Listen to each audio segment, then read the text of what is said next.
ও high, নমস্কার, welcome অনেক দিন বাদে আজকে ডেইলি ব্লগে। অ্যান্ড ইয়েস, আজকের দিনটা শুরু হচ্ছে পুজোর এরকম সুন্দর বাস কাটানো দেখে। অ্যান্ড পুজো আসলেই মাথায় একটাই গান আসে, ইয়েপ, এই গানটা মাথায় আসলেই পুজো পুজো ভাবটা চলে আসে।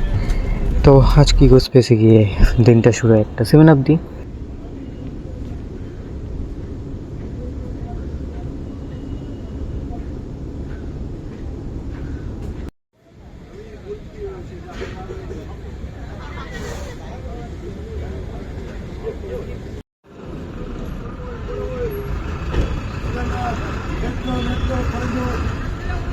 ছিল মনে হচ্ছিল যেন কোথাও জলের মধ্যে নৌকা ফেলে দিয়েছে, উত্তাল ভাব, সেরকম অবস্থায় যাচ্ছিল, মানে এই পড়ে যায় না পড়ে যায়। আজকে ভিডিও টেক কেয়ার, বাই।